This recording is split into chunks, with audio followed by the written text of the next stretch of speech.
हे मात्र खरंय, जोपर्यंत मी डीमार्ट मध्ये जाऊन नवीन घरासाठी शॉपिंग नाही करत ना, तोपर्यंत घरासाठी शॉपिंग पूर्ण झाली असं मला वाटणारच नव्हतं. टू बी ऑनेस्ट, मी पूर्ण 2 वर्ष अजिबात काही गोष्टी जाणीवपूर्वक खरेदी नव्हत्या केल्या, कारण नवीन घरात गेल्यानंतरच त्या गोष्टी घ्यायच्या हे माझं मनाशी आधीच ठरलं होतं. म्हणून ही 2 ट्रॉल्या भरून केलेली शॉपिंग. फर्स्ट आहे ही नैवेद्यासाठी लागणारी प्लेट, त्यानंतर चिकन ग्रिल साठी लागणारी जाळी, ही मल्टीपर्पज जाळी, त्यानंतर हे फ्रीज कव्हर जे अगदी बेस्ट क्वालिटीमध्ये मिळाले, हे आहे बेडरूमच्या खाली टाकण्यासाठी रनर, त्यानंतर ही आहे आत्मजासाठी लागणारी मॅट आणि हा मल्टीपर्पज टेबल. या दोन्ही गोष्टी फक्त मला लागणाऱ्या होत्या आणि त्या आत्मजाच्या नावाखाली मी घेतल्या. त्यानंतर आहे ही मोठी अशी फुटमॅट जी की 400 रुपयांना मिळाली आणि याआधी मी ज्या फुटमॅट वापरल्यात ना त्या 100ला 3 वाल्या वापरलेल्या. त्यानंतर या आहेत 2 डी शेपच्या फुटमॅट्स ज्या 200 रुपयांना मिळाल्या.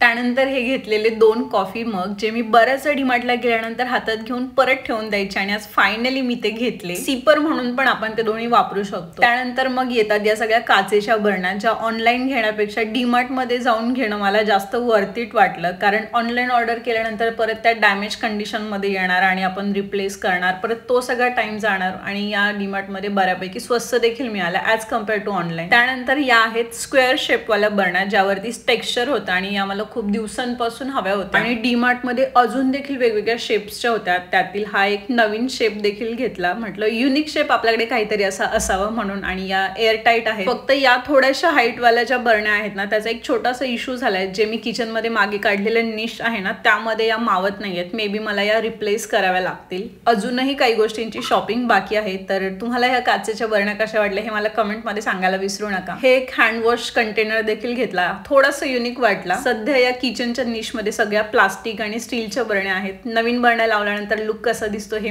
पण मी तुम्हाला नेक्स्ट व्हिडिओ मध्ये नक्की दाखवते. आणि या सगळ्या काचेच्या बरण्या यूज करण्याआधी छान घासून धुवून पुसून कोरड्या करून त्यामध्ये छान सामान भरलं. आणि 1 वाजता ऑलरेडी ऑफिस सुरू झालं होतं म्हणून मग फक्त ही मेन शॉपिंग दाखवली आणि हे काम करून घेतलं. आणि हा अजून एक कंटेनर घेतला होता रांगोळी ठेवण्यासाठी, जो रिफिल करण्यात समीरने हेल्प केली. आणि हे कलर्स किती छान वाटतायत ना, अगदी मल्टी कलर असं. आणि यावरती मला आत्मजाची रिॲक्शन पाहायची होती, कारण तिला पण माझ्यासारखंच असं मस्त कलरफुल गोष्टी आवडतात. चला आजसाठी इतकंच. भेटूया उद्याच्या मिनी व्लॉग मध्ये. Till then take care. Bye bye.